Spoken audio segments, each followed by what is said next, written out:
There is a specific kind of frustration that hits when you do the math.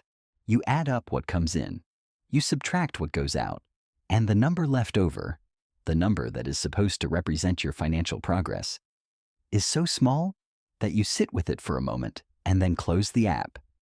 Because dealing with it today feels worse than pretending it does not exist until tomorrow. That is not a discipline problem. That is an income problem. And the difference matters more than most financial advice will ever tell you. You have been taught to solve a money gap by cutting, cancel the subscription, skip the coffee, pack your lunch, and maybe you did all of that. Maybe you did it for months. But you cannot cut your way to wealth. You can only cut so far before there is nothing left to remove.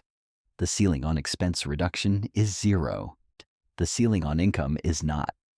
What you are about to hear are 9 ways people with no specialized business background, no startup capital, and no inventory are generating real additional income. Not in theory, not eventually, but this weekend. Some of these will not fit your life. A few of them will fit exactly. And one of them might be the thing you come back to a year from now and realize changed everything. 1. Freelance writing and copywriting. Every business with a website needs words. Most of them are not happy with the words they have. If you can write a clear sentence, not a brilliant one, a clear one, there are small businesses, newsletters, and content agencies actively looking to pay someone to do exactly that. Platforms like Upwork and Fiverr let you create a profile this weekend and start bidding on jobs before Monday. The first few clients pay less than you want. That changes faster than most people expect once you have 2 or 3 samples and 1 good review. 2. Selling digital products. You know something that someone else needs to learn. A workflow you have built, a template you use, a process that took you 2 years to figure out and would take someone else 2 minutes to use if you packaged it correctly. Gumroad and Etsy both allow you to list a digital product, a PDF guide, a spreadsheet template, a set of Canva graphics with no inventory, no shipping, and no upfront cost. You create it once. It sells while you sleep. That is not passive income as a fantasy. That's passive income as a mechanical reality. Here is the part most people stop at too early. They assume their knowledge is not valuable enough to sell. That assumption has cost more people more money than almost any financial mistake you can name. 3. Tutoring or teachings online. If you have a degree, a skill, or a subject you understand deeply, math, a second language, music theory, accounting, coding, even essay writing, there are students and professionals who will pay to learn it from a real person rather than a course they will never finish. SuperProf, Wyzen, and Preply all have demand running ahead of supply in most subjects. You set your own rate, you set your own hours, and you start this weekend. 4. Reselling. Go to a thrift store, an estate sale, or a Facebook marketplace listing for furniture that someone wants gone. Buy the thing for less than it is worth. Sell it on eBay, Poshmark, Mercari, or back on Marketplace for what it is actually worth. This is arbitrage. It is not complicated. The skill is knowing what things are worth. And that skill is learnable in an afternoon of research. People who do this seriously generate thousands of dollars a month. People who do this casually generate hundreds.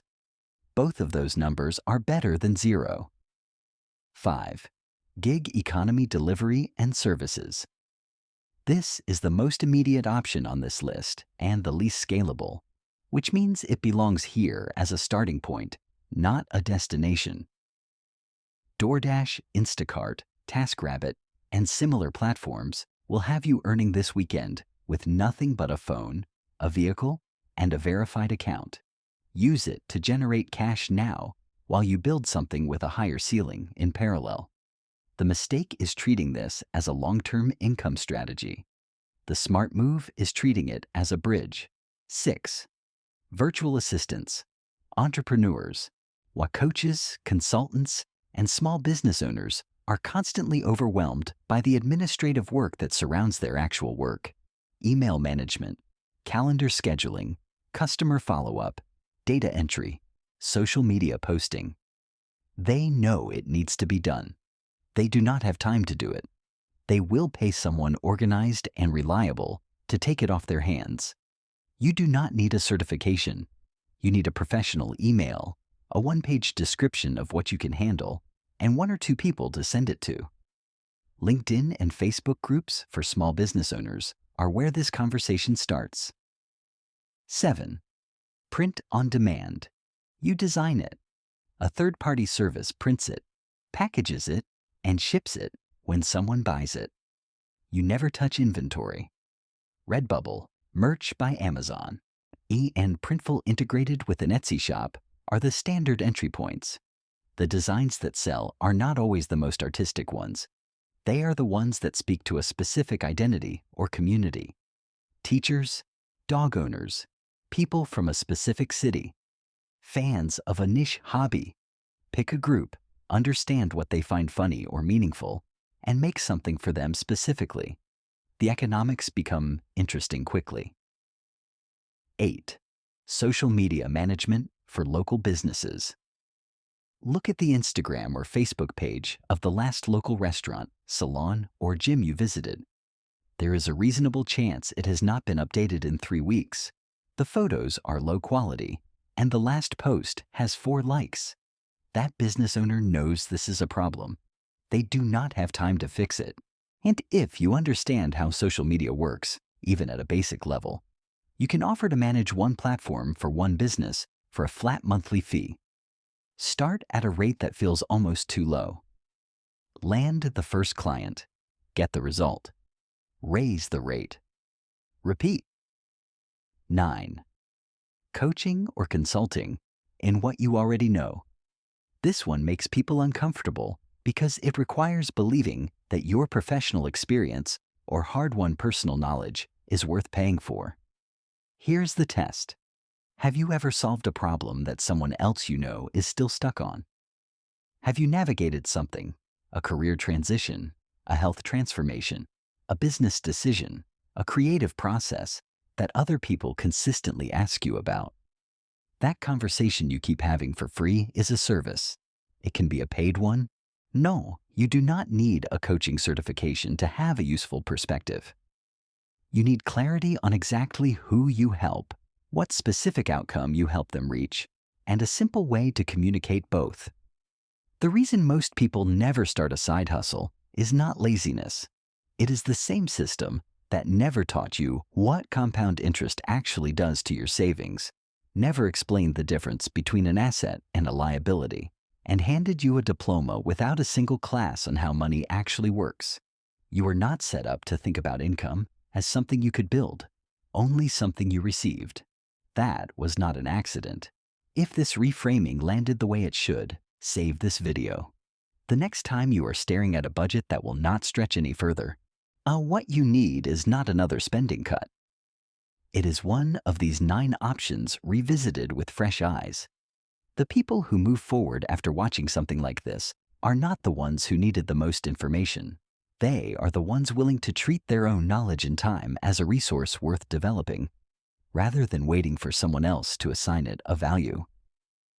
Hit the like button if this video finally said plainly what the standard budget advice keeps dancing around. That cutting alone was never going to get you where you want to go. Subscribe if you want financial content that goes behind the guidelines into what actually builds income and wealth, not the version designed to keep you manageable. There is one thing this list did not cover, and it is arguably more important than any item on it. Now, most people who start a side hustle quit within 60 days, not because the hustle did not work, because of a specific psychological pattern that activates the moment the first obstacle appears. And it has nothing to do with motivation. That mechanism has its own video on this channel. Watch it before you start, and your odds of still being at this in 6 months change significantly. Think about the person in your life who checks their bank account, closes the app, and tells themselves they will figure it out later. Send them this. Not because it is content, because they are one decision away from a different financial trajectory, and they might need to hear it from someone other than you. One last thing before you go. What is the one money belief you were raised with? Something you heard at the dinner table? Something you watched your parents live out? That you now realize was quietly keeping you smaller than you needed to be? Write it in the comments. Other people's answers to that question will hit differently than anything in this video. They always do.